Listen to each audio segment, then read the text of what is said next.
రైతు భరోసాని అమలు చేస్తున్నామని చెప్పి జగన్మోహన్ రెడ్డి గారు ఆయన బటన్ నొక్కే కార్యక్రమం చేసి అనునిత్యం మోసంతో బతికే జగన్మోహన్ రెడ్డి గారు ఆఖరికి అన్నదాత అయినటువంటి రైతును కూడా మోసం చేసే వ్యక్తిగా ముఖ్యమంత్రిగా చరిత్రలో మిగిలిపోతాడని చెప్పి నా భావన. ఎందుకంటే వ్యవసాయాన్ని పూర్తిగా నాశనం చేసినటువంటి వ్యక్తి, 5 ఖరీఫ్లు 5 రబీల కాలం 10 కాలాలను కూడా పూర్తిగా నిర్వీర్యం చేసినటువంటి ఒక పాలన, ఒక ముఖ్యమంత్రి స్వయంగా వ్యవసాయానికి నష్టం జరిగేలాగా వ్యవహరించినటువంటి పాలన ఏదైనా ఉంది అంటే జగన్మోహన్ రెడ్డి గారి పాలన అని చెప్పి చాలా స్పష్టంగా కనిపించే అంశం. ఎందుకంటే ఈ రోజున మీరు చెప్పే అబద్ధాలు ఇంకెవరు కూడా చెప్పరని చెప్పి నా భావన. వ్యవసాయాన్ని మరి ముఖ్యంగా నిర్వీర్యం చేయటమే కాకుండా వ్యవసాయానికి సంబంధించినటువంటి రైతులను ఆదుకుంటున్నానని చెప్పి ఎన్నికల ముందల మీరు చేసినటువంటి వాగ్దానం, నేను 5 సంవత్సరాల్లో 50,000 రూపాయలు ఇస్తానన్నటువంటి మీరు ఎన్నికల్లో గెలిచిన తర్వాత మీరు కేవలం 7,500 రూపాయలు మాత్రమే మీరు విడుదల చేసి కేంద్రం ఇచ్చే సహాయాన్ని కూడా మీరు కలిపి నేను రైతులకి సహాయం చేశానని చెప్పుకోవడంలో దీంట్లో ఎంత వాస్తవం ఉంది అని చెప్పి జగన్మోహన్ రెడ్డి గారు తెలియజెప్పాల్సిన అవసరం ఉంది రైతాంగానికి. అంతేకాదు గతంలో చంద్రబాబు నాయుడు గారు 1,50,000 రూపాయల రుణమాఫీని 3 విడతల రుణమాఫీ చేసిన తర్వాత 4వ విడత 5వ విడత ఉన్న రైతాంగానికి నువ్వెందుకు రుణమాఫీని అమలుపరచలేకపోయావు? దీన్ని రైతు ద్రోహిగా పరిగణించబడదా అని చెప్పి నేను అడుగుతా ఉన్నా. 50,000 రూపాయల రుణాన్ని ఒక్కసారి రుణమాఫీ చేసినటువంటి ఘనత చంద్రబాబు నాయుడు గారిది అయితే 50,000 రూపాయలు 5 ఏళ్ల కాలంలో ఇస్తానని చెప్పినటువంటి నమ్మబలికినటువంటి నువ్వు కేవలం 37,000 రూపాయల 500 రూపాయలు మాత్రమే ఇచ్చి చేతులు దులుపుకున్నటువంటి చరిత్రహీనుడివి నువ్వు జగన్మోహన్ రెడ్డి గారు అని చెప్పి మనం చేస్తా ఉన్నాం. ఎందుకంటే ఈ రోజున రైతుని అనునిత్యం మోసానికి గురయ్యేలాగా చేసినటువంటి పాలన, ధాన్యం కొనుగోలు, ఏ రకంగా ధాన్యం కొనుగోలు కొన్నావు? ఒకసారి ధాన్యం కింటాకి ధాన్యంపై 600 నష్టం వచ్చింది. మీరు చెప్పుకున్న లెక్కల ప్రకారంగా 43 లక్షల మెట్రిక్ టన్నుల ధాన్యాన్ని మీరు కొనుగోలు చేసినట్లయితే అది కూడా మోసమే. ఏ రకంగా మోసం చేశారు? ట్రాన్స్పోర్టు, గోతాము, తేమ, రకరకాల మోసం చేస్తూ మీ రైతు భరోసా కేంద్రాల సాక్షిగా ఏ రైతు భరోసా కేంద్రాలనైతే ఏర్పరిచి రైతుకు న్యాయం చేస్తాను, కళ్ళం దగ్గరే నేను కొంటాను, లేకపోతే వారం రోజుల్లోనే నిధులు విడుదల చేస్తాను, 21 రోజులకి దాన్ని పెంచి ఆ తర్వాత 2 నెలలకు పెంచి 6 నెలలకు కూడా నిధులు విడుదల చేయకుండా రైతుని నష్టపోయేలాగా చేసినటువంటి ప్రభుత్వం నీది కాదా అని చెప్పి నేను అడుగుతా ఉన్నా. 43 లక్షల మెట్రిక్ టన్నుల ధాన్యాన్ని నువ్వు కొనుగోలు చేస్తుంటే తద్వారా 2,580 కోట్లని నష్టం చేసినటువంటి ఘనత నీకే దక్కిందయా జగన్మోహన్ రెడ్డి గారని చెప్పి మనం చేస్తా ఉన్నా. అంతేకాకుండా నువ్వు ఆక్వా రైతుల్ని ఏ రకంగా నాశనం చేసావు? యూనిట్కి ₹50 విద్యుత్ ఇస్తానని చెప్పి ఆక్వా, నాన్ ఆక్వా అని చెప్పి దాన్ని విడగొట్టి ₹5.85 వసూలు చేసి ఈ రోజున ఆక్వా మీద పెనుభారం వేసి ఆక్వా రంగాన్ని నాశనం చేయడానికి ప్రయత్నించినటువంటి ముఖ్యమంత్రి నువ్వు కాదా అని చెప్పి నేను అడుగుతా ఉన్నా. ఎక్కడ ఏ రకంగా పంటల బీమా నువ్వు అమలు చేసావు? ఈ రోజు వరకు కూడా లెక్కలు చెప్పలేనటువంటి ఎంత భీమాని నువ్వు అమలు చేసావు, ఎంతమంది రైతాంగానికి అమలు చేసావు, ఏ రకంగా చేసావు అనేది కూడా లెక్కలు లేనటువంటి పంటల బీమా చేసినటువంటి దొంగ ముఖ్యమంత్రి ఏదైనా ఉండవంటే అసెంబ్లీ సాక్షిగా ఎక్కడ నువ్వు బీమా చేశావని ఈనాటి ప్రతిపక్ష నేత, ఆనాటి ముఖ్యమంత్రి అయినటువంటి చంద్రబాబు నాయుడు గారు ప్రశ్నించిన తర్వాత ఆయనని అసెంబ్లీలోకి రాకుండా ఆయన అవమానపరిచినటువంటి దీంతో నువ్వు బతుకుతున్నావు తప్పితే నిన్ను నిలదీసే మనిషి నేను నిర్వీర్యం చేయడానికి నువ్వు ప్రయత్నించావు తప్పితే రైతుకు న్యాయం చేశావా అని చెప్పి నేను అడుగుతా ఉన్నా. ఎందుకు ఆ రోజున నువ్వు ప్రీమియం కట్టకపోగా బుకాయించి ఆ సాయంత్రం కట్టినటువంటి, అంటే రైతు పట్ల నీకు ఏ రకమైనటువంటి చిత్తశుద్ధి ఉంది, ఏ రకమైనటువంటి విశ్వాసం ఉంది, రైతుని ఏ రకంగా కాపాడగలుగుతా అని చెప్పి ఆలోచన నువ్వు చేసావనే దానికి ఇది నిదర్శనం కాదా అని చెప్పి నేను అడుగుతా ఉన్నా. అంతేకాదు ఈ రోజున మనం చూసుకున్నట్లయితే తుఫాను, ఎన్నిసార్లు తుఫాను వచ్చింది? దాదాపు 9 సార్లు. అకాల వర్షాల వల్ల, తుఫాను వల్ల, మిచంగ్ తుఫాను వల్ల దాదాపు 22 లక్షల ఎకరాలు నష్టపోయి 10,000 కోట్ల రూపాయల పంట నష్టపోతే, పక్కనున్న కర్ణాటక రాష్ట్రం కేంద్రానికి 30,000 కోట్ల రూపాయలు నష్టం వచ్చింది రైతాంగానికి వ్యవసాయం వల్ల, ఈ తుఫాను వల్ల వ్యవసాయంలో అని చెప్పి చెప్పుకుంటే, నువ్వు మాత్రం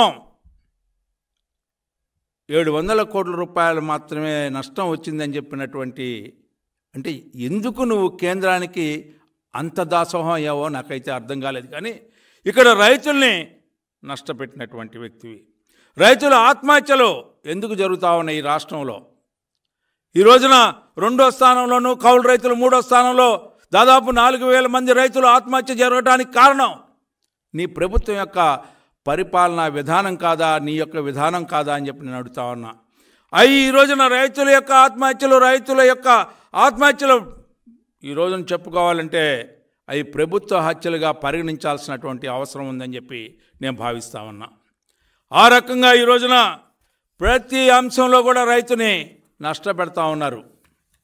పేదవాళ్ళకి ఏదైతే హరిత విప్లవం తీసుకురావడానికి ఆనాడు చంద్రబాబు నాయుడు గారు యాంత్రీకరణ, డ్రిప్ ఇరిగేషను, స్ప్రింక్లర్ ఇరిగేషను తీసుకొచ్చి ఆ రోజున రైతులకి న్యాయం జరగాలి అని చెప్పి, వ్యవసాయాన్ని లాభసాటిగా తీసుకెళ్లాలని చెప్పి ఆనాడు 9 గంటలు కరెంట్ ఇచ్చే విధంగా ఆయన ఒక ఆలోచన చేస్తే దాన్ని పూర్తిగా నిర్వీర్యం చేసినటువంటి పరిస్థితి నీది కాదా అని చెప్పి నేను అడుగుతా ఉన్నా. ఎందుకు ఒక్కొక్క రైతు నెత్తి మీద 2,45,554 రూపాయలని అప్పు ఉంచడానికి నువ్వు ప్రయత్నించావు.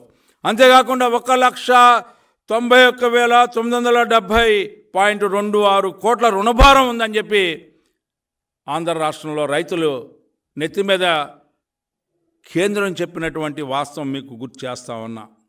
అంతేకాదు రుణభారం కూడా రాష్ట్రం యొక్క రుణభారం యొక్క పరిస్థితి దేశంలో 2వ స్థానం ఉందని కూడా చెప్పడం అనేది ఒక్కసారి నీకు గుర్తు చేస్తా ఉన్నా. అబద్ధాలైతే చెప్తా ఉన్నావు. 57 నెలల్లో రైతులకి 1,000 కోట్ల సాయం అందించాలని చెప్పి అసత్య ప్రచారాలు చేసుకుంటా ఉన్నావు. నీ యొక్క సాక్షి మీడియాలో, నీ బ్లూ మీడియాలో ఎక్కడుందయా నువ్వు నిజమని చెప్పి నేను అడుగుతా ఉన్నా. ఏ గ్రామమైనా రండి, ఏ రైతుకు న్యాయం జరిగిందో తెలుసుకుందాం. నిజ నిర్ధారణ కమిటీ ఒకటి వేయండి. నిజంగా మీకు వాస్తవం తెలుసుకోవాలంటే ఇవాళ కౌలు రైతులకి నువ్వు న్యాయం చేస్తానని చెప్పావు, చూస్తున్నా అని చెప్పావు ఎన్నికల ముందల. గత ప్రభుత్వం చంద్రబాబు నాయుడు నాయకత్వంలో 15,36,000 మంది కౌలు రైతు కార్డుల ద్వారా గుర్తించబడితే ఇవాళ ఒక్క రైతుకైనా సరే నువ్వు గుర్తించావా అని చెప్పి కేవలం 1,00,000 మంది కౌలు రైతులుగా గుర్తించి వాళ్ళకు కూడా అరకొర సహాయం చేసినటువంటి ముఖ్యమంత్రి నువ్వు కాదా? దగాకోరు ముఖ్యమంత్రి నువ్వు కాదా అని చెప్పి నేను అడుగుతా ఉన్నా. ఈ రోజున గతంలో డ్రిప్ ఇరిగేషన్కి, స్ప్రింక్లర్ ఇరిగేషన్కి 90% సబ్సిడీ ఇచ్చే కార్యక్రమం ఉంటే దాన్ని అటకెక్కించావు. ఏమైపోయింది? నీ రైతు భరోసా కేంద్రం ఏమైంది? ఎక్కడ నువ్వు 2018-19లో డ్రిప్ ఇరిగేషన్ ఈ యొక్క భారతదేశంలో ప్రథమ స్థానంలో ఉంది. రైతులకి ఆ రకమైనటువంటి సహాయాన్ని అందిస్తే దాన్ని పూర్తిగా నీరుగార్చినటువంటి ముఖ్యమంత్రి జగన్మోహన్ రెడ్డి కాదా అని చెప్పి నేను అడుగుతా ఉన్నా. యాంత్రీకరణ సరే నేను అడుగుతా ఉన్నా, గతంలో rotavator, harvester, oil engine, power sprayer ఇలాంటివి ఇస్తే నువ్వు కనీసం సబ్సిడీ మీద టార్పాలను కూడా ఇవ్వనటువంటి ముఖ్యమంత్రి ఎవరైనా ఉన్నారు అంటే నీ పాలనే అని చెప్పి చెప్పుకోక తప్పదు అని చెప్తున్నాను జగన్మోహన్ రెడ్డి గారు. అంతేకాకుండా ఈ రోజున పాల సేకరణ, ఏదైనా రాష్ట్రంలో ఉన్నటువంటి పాల ఉత్పత్తిదారుల సంఘాలు ఏమైతే ఉన్నాయో వాటిల్ని కాపాడాల్సింది పోయి అమూల్ని ఆహ్వానించి ఎవరైతే అమూల్కి పాలు పోస్తారో వాళ్ళకి 4 రూపాయల బోనస్ అని చెప్పి ప్రజాధనాన్ని దాదాపు 6,000 కోట్ల రూపాయలని అమూల్కి కట్టబెట్టినటువంటి ముఖ్యమంత్రి నువ్వు కాదా అని చెప్పి నేను అడుగుతా ఉన్నా. మిగతా పాల డైరీలు ఏమైనాయి అని చెప్పి నేను అడుగుతా ఉన్నా. ఏ పాల డైరీలకైతే పాలు పోస్తున్నటువంటి రైతాంగానికి నువ్వు ఎక్కడైనా సహాయం చేసావా, బోనస్లు ఇచ్చావా? లేకపోతే ఆ పాల డైరీలు అభివృద్ధి చెందడానికి ఈ రాష్ట్రంలో సహేతువైనటువంటి నిర్ణయం కానీ ఆలోచన కానీ ఎక్కడైనా చేసిందా అని చెప్పి నేను అడుగుతా ఉన్నా. కేవలం నీ యొక్క స్వలాభం కోసం, నీ స్వప్రయోజనాల కోసం ఇవాళ అమూల్ డైరీకి తాకట్టు పెట్టినటువంటి 6,000 కోట్ల రూపాయలు వాస్తవం కాదా జగన్మోహన్ రెడ్డి గారని చెప్పి మనం చేస్తూ ఉన్నాం.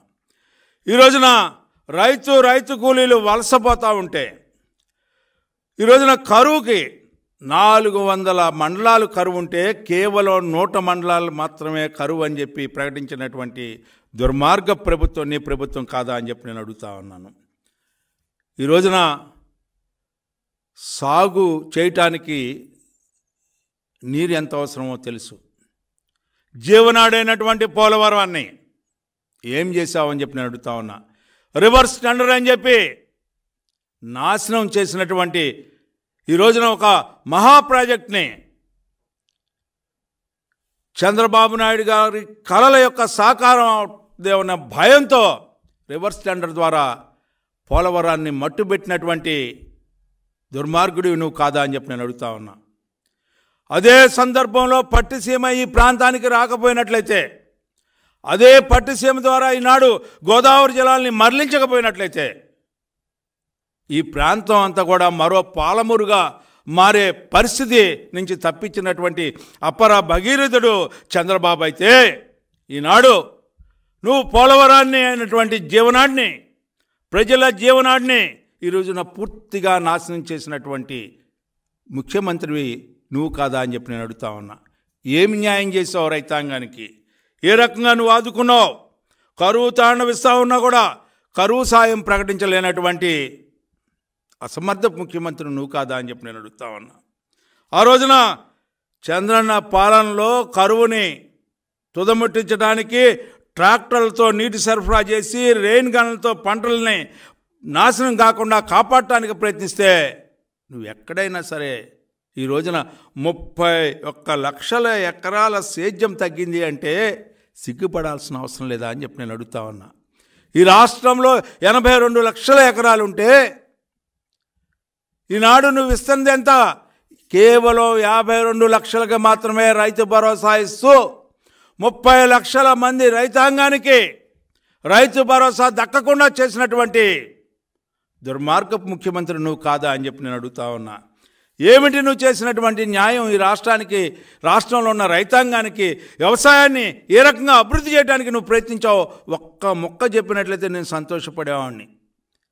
57 మాసాలు నేను న్యాయం చేశాను రైతాంగానికి అని చెప్తున్నాను. ఏ రకమైనటువంటి న్యాయం చేశావు? కొన్న పంటనేమన్నా కొన్నావా? పక్కనున్న తెలంగాణలో ఆఖరి గింజ వరకు కూడా ఆ ప్రభుత్వం కొన్నటువంటి సందర్భాన్ని నీకు గుర్తు చేస్తా ఉన్నా. నువ్వు ఏనాడైనా సరే, ఏ సంవత్సరంలో అయినా సరే, ఏ యొక్క కాలంలో అయినా సరే, ఖరీఫ్లో కానీ రబీలో కానీ 20% కంటే ఎక్కడైనా సరే నీ రైతు భరోసా కేంద్రాల ద్వారా కానీ, నీ దళారుల ద్వారా కానీ ఎక్కడైనా పండిన పంటని కొనుగోలు చేసి ఆ కొనుగోలు చేసిన పంటకి నిధులు విడుదల చేసిన, సక్రమంగా నిధులు విడుదల చేసినటువంటి పాలన ఎక్కడైనా ఉందా అని చెప్పి నేను అడుగుతా ఉన్నా. ఆఖరికి 9 గంటల కరెంటు కూడా ఇవ్వలేనటువంటి ప్రభుత్వం నీది కాదా అని చెప్పి నేను అడుగుతా ఉన్నా. పైగా ఈ రోజున 10 కాలాల్లో కూడా 5 ఖరీఫ్లు 5 రబీల్లో 60 లక్షల ఎకరాల్లో పంట నష్టం జరిగితే 30,000 కోట్ల రైతులు నష్టపోతే కేవలం నువ్వు ఇన్పుట్ సబ్సిడీ ఇచ్చింది ఎంతయా? 2,000 కోట్లు. అంటే ఏ రకంగా కొన్ని చోట్ల ఎకరానికి 32 రూపాయలు, కొన్ని చోట్ల 90 రూపాయలు, కొన్ని చోట్ల 70 రూపాయలు. ఇదేనా నీ సహాయం? నువ్వేం చెప్పావు? నేను వడ్డీ లేని పంట రుణాలను ఇస్తా అన్నావు. ఎక్కడిచ్చావని చెప్పి నేను అడుగుతా ఉన్నా. 1,00,000 రూపాయలు పరిమితి చేసావు. గతంలో 3 లక్షల వరకు కూడా పావలా వడ్డీ రుణాలుంటే వడ్డీ లేని రుణాలని చెప్పి 1,00,000 రూపాయలకు తగ్గించి అది కూడా సకాలంలో మార్చి లోపల కట్టగలిగితేనే వీళ్ళకి నువ్వు ఇచ్చావని చెప్పి చెప్పుకుంటా ఉన్నావు. గతంలో బుక్ అడ్జస్ట్మెంట్లు జరిగాయి. ఏ రైతు కూడా నష్టపోయేవాడు కాదు. వడ్డీ లేని రుణాలు ప్రతి రైతు పొందినటువంటి ప్రభుత్వం చంద్రబాబు నాయుడు గారిది అయితే ఇవాళ కేవలం 10% రైతులు కూడా పొందలేనటువంటి ఈ వడ్డీ లేని రుణాల పథకం నిరుపయోగంగా మారింది అని చెప్పి నీకు మనవి చేస్తా ఉన్నా. ఈ రోజున అదేవిధంగా నువ్వేం చెప్పావు? ఈ వడ్డీ లేని రుణాలకి 4,000 కోట్లు అన్నావు. ధరల స్థిరీకరణకి బడ్జెట్ అన్నావు. ఏం చేసావయ్యా? ఎక్కడ చేసావా? ధరల స్థిరీకరణ ఎక్కడైనా చేసావా? వడ్డీ లేని రుణాలకి 4,000 కోట్లు ఎక్కడైనా నువ్వు ఖర్చు పెట్టావా? ఎక్కడ కూడా ఎవరిని కూడా ఏ రోజున కూడా నీడ కూడా నిలబడనీయకుండా ఈ రోజున పూర్తిగా రైతు వెన్నెముకని నిర్దాక్షిణ్యంగా విరిచేసినటువంటి ముఖ్యమంత్రి ఎవరయ్యా అంటే జగన్మోహన్ రెడ్డి అని చెప్పుకునే పరిస్థితి. ఏ కాలంలో కూడా నువ్వు ఈ 5 ఏళ్ల కాలంలో రైతుకి సకాలంలో నీరు అందించలేకపోయావు, సకాలంలో సరసమైన ధరలకు ఎరువులు అందించలేకపోయావు, సబ్సిడీ మీద విత్తనాలు ఇవ్వలేకపోయావు, యాంత్రీకరణలో పూర్తిగా విఫలమయ్యావు, పంటలని కొనలేని ప్రభుత్వంగా అసమర్థ ప్రభుత్వంగా మిగిలిపోయావు, కొన్న పంటలకి నిధులు విడుదల చేయలేకపోయావు. ఇవాళ ఆఖరికి పంటల బీమాని కూడా అమలు చేయలేనటువంటి దుర్మార్గపు ప్రభుత్వంగా ఆఖరికి రికన్సిలేషన్ స్టేట్మెంటు ఏదైతే ప్రతి మండలంలో ఇరిగేషన్, హార్టికల్చర్, ఎంఆర్ఓ, అదేవిధంగా అగ్రికల్చర్ వాళ్ళు సంతకం పెట్టి ఆ యొక్క మండలంలో ఏ పంటలు పండి అనేది ఉంటే ఆ పంటలు పండిన వివరాలను కూడా సగం 50% వరకే మీరు డిజిటలైజేషన్ చేసి మిగతా 50% ఎవరెవరి పేర్ల మీద పెడితే ఈనాడు పంట నష్టం జరిగితే ఆ పంట ఎవరికి వెళ్తుందయా అని చెప్పి నేను అడుగుతా ఉన్నా. మిగతా 50% ఇన్ని మోసాలతో రైతుల్ని మోసం చేస్తూ రైతుల పొట్లను కొడుతూ రైతుల్ని పూర్తిగా ఆత్మహత్యలకు గురయ్యేలాగా చేసినటువంటి ప్రభుత్వం ఏదైనా ఉందంటే నీ ప్రభుత్వమే. అబద్ధాల ప్రభుత్వం, మోసపూరితమైన ప్రభుత్వం, దగాకోరు ప్రభుత్వం, రైతుల్ని నాశనం చేసినటువంటి ప్రభుత్వం ఏదయ్యా అంటే జగన్మోహన్ రెడ్డి గారి ప్రభుత్వం అని చెప్పి చెప్పుకోక తప్పదని చెప్పి మనం చేస్తాం.